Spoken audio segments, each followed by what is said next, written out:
क्या करते हैं? ईश्वर को आप देखें? नहीं देखे।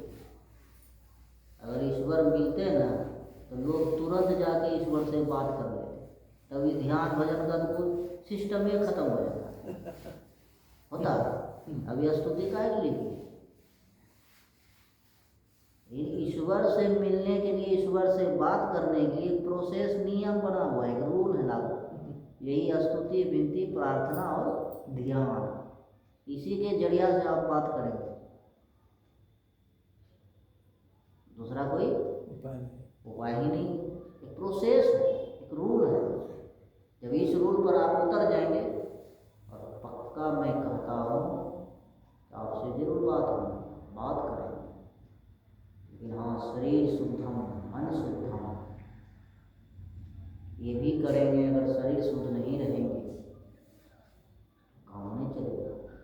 संत मत में जो है सदाचार, शुच्याचार, शिष्टाचार, ये तीनों पे बहुत बड़ा जोर दिए हैं सब। अगर ये तीनों को निकाल दीजिए, संत मत है ही नहीं, खत्म है सब। इसमें जो है शुच्याचार, सदाचार, शिष्टाचार, इस पर बहुत बड़ा जोर।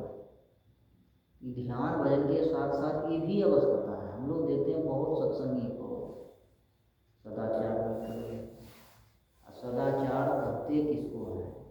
झूठ, चोरी, नशा, हिंसा, व्यभिचार, 5 पाप, इससे बचना यही सदाचार है। बहुत लोग सदाचार सदाचार सदाचार बोलते हैं, लेकिन सदाचार है क्या वो भी नहीं समझ पाते। उसी को तोड़ के विखंडन करके जो समझाते हैं साधु को, यही इसी से बचना है। अगर ये 5 में एक को हो गए ना, तब हम सदाचारी नहीं है, तो सदाचारी से विरुद्ध जा रहा है। अब सत्संगी हो गए, ये 5 में 24 घंटा में आप अपने अंदर में देखिए कि क्या ये 5 पापों में एक भी पाप हमसे होता है कि नहीं होता। आपका मन और आपकी आत्मा स्वयं जवाब दे। इसमें किसी से पूछने की बात नहीं कि हम पत्नी से पूछ लेंगे, या हम पिता से पूछ लेंगे, या किसी गुरु से पूछ लेंगे, वो बता देंगे। आपकी आत्मा स्वयं जवाब देंगे। नहीं देते? जवाब देंगे कि आप हैं कि नहीं। इसमें क्या होगा? ध्यान भजन का बल घट जाएगा। करेंगे भी ना, लाभ मिलने में बड़ा समय मिलेगा। सदाचार और शिष्टाचार, शिष्टाचार क्या है? बड़ों के सामने झुकना। उम्र में जो बड़े हैं, जो गुरुजन है, माता पिता जो है, उसके सामने झुकना चाहिए। हम लोग सब शराबियों मिल जाते हैं तो ऐसे हाथ जोड़ लेते हैं।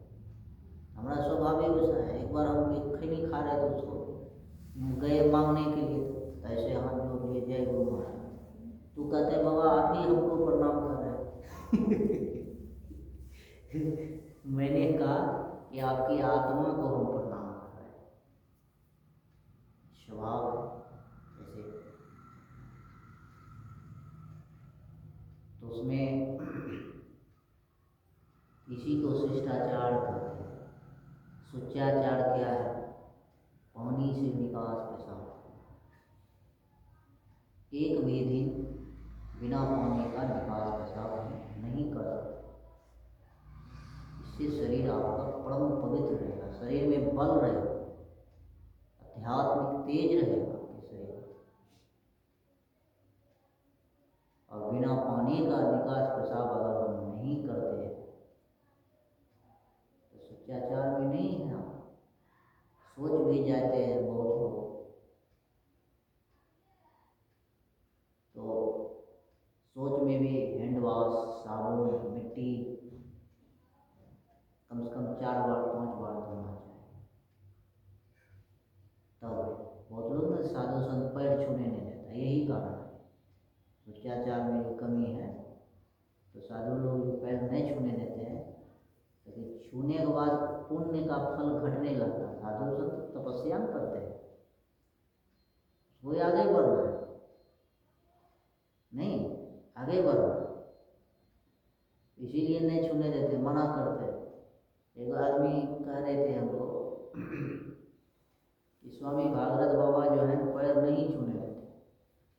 मैंने कहा कि ये कारण है, अब पैर छू के आप महान नहीं हो जाएंगे, अब वो भी पैर छुला के महान नहीं हो जाएंगे। पैर छूने से पहले समझिए कारण क्या है। संतों का जो ज्ञान दे रहे हैं ना, जो संतों का उपदेश है, वो आपका कल्याण करे। भले प्रणाम करना है तो दूर से ही हम ऐसे प्रणाम कितने हुआ, शास्त्रों में आए अष्टांग प्रणाम, लेट के प्रणाम कीजिए, नहीं सटेंगे हम, लेट के आगे में प्रणाम, सब कुछ समर्पण हो गए। पैर छुएंगे तब होगा।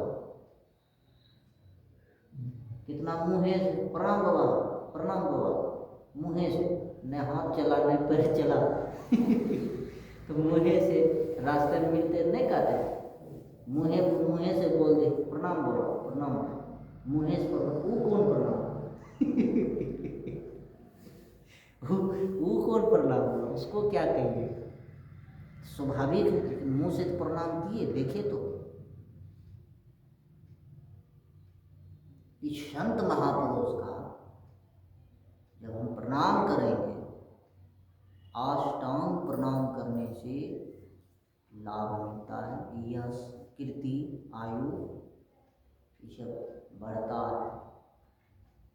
अष्टांग प्रणाम, 8 अंग, ये 2 पैर, 2 घुटना, 4 हो गए, 2 हाथ, 6 हो गए, 1 हृदय, 7 हो गए, 1 मस्तक, 8 को झुक जाता है, लेट जो जाता है आगे में, अष्टांग प्रणाम।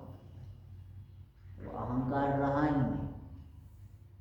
देखिए होंगे सरकार जो है, प्रधानमंत्री जब किसी महापुरुष के सामने लेट के प्रणाम करते, देखिए बड़ा सोचने वाला बात, बुजुर्ग है, अब बुजुर्ग अवस्था में किसी महापुरुष को देखिएगा लेट के प्रणाम करते। ज्ञान, जिसमें जितना ज्ञान है परिपक्व है, ज्ञान ही पहचान दे रहे हैं कि कितना ज्ञान है।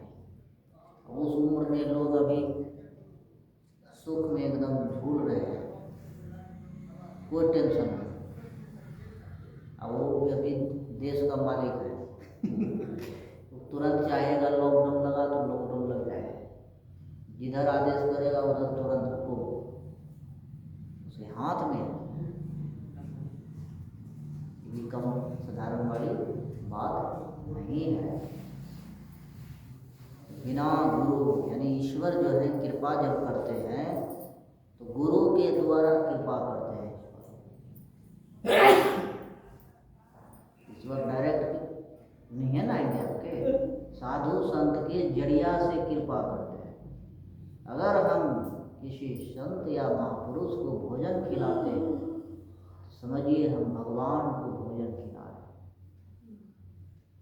भगवान कैसे खाते हैं? साधु संत के जरिया से। सेवा कैसे लेते हैं? साधु संत के जरिया से भगवान सेवा लेते हैं। इसलिए ही मत दिमाग में नहीं समझना है कि साधु संत को जितना आप सम्मान करेंगे उतनी आपको लाभ पहुँचेंगे। यश, कीर्ति, आयु, धन, बुद्धि, बल, ये सब चीज बढ़ता है। संतों का सम्मान, किसी भी हालत से संतों का अपमान नहीं होना चाहिए। और ईश्वर जब गुरु के द्वारा कृपा करते हैं, लोग अब इस गुरु का कृपा को लाभ नहीं उठा सके, ईश्वर क्या करेंगे? इसमें ईश्वर का दोष है कि गुरु का दोष है कि जिसको गुरु के द्वारा दे रहे हैं उसी को ना लाभ होना चाहिए, गुरु के द्वारा ईश्वर कृपा करते हैं। इसमें और अभी इस भजन की अर्थ क्या